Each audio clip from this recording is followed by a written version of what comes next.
Hi guys, welcome back to the channel. Today we're going to talk about the Bank of Jamaica building a second tower.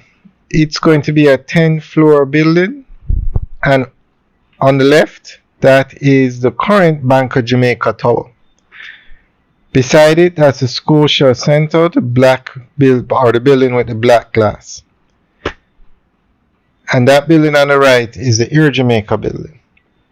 So though that's the Bank of Jamaica tower now, and to the left of it is where they're going to construct a new 10-floor building. This building we're looking at, I think, is 15 floors, either 14 or 15 floors. Now the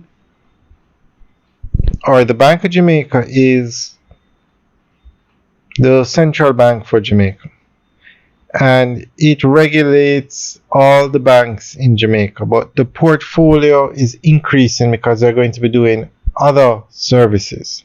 They're going to be monitoring other entities, other financial entities, so they definitely need more space. Over here on the right is where they're going to be building a new tower.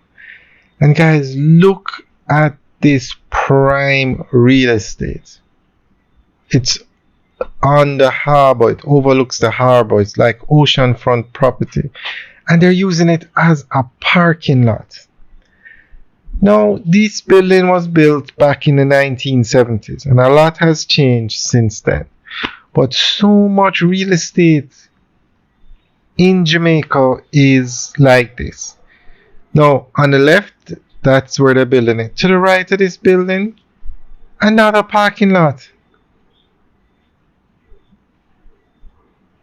Now, maybe back in the 70s, this is how they built them, or a parking garage. The same thing happens at the hospitals. Now, these buildings were built a long time ago, so the new buildings have underground parking or a parking garage built because it's a better use of the space. So that's where, and there's plenty of space here. You could build 2 or 3 towers with all the space here. But for now, they're building a 10-floor building. They haven't announced when the project is going to start or who the contractor is going to be, but chances are it's going to be one of the foreign contractors. There on the right, you can see even more space between the Bank of Jamaica building and the Ministry of Foreign Affairs building. It's just parking lots. So I'm sure it's just a matter of time before new buildings go up in these areas.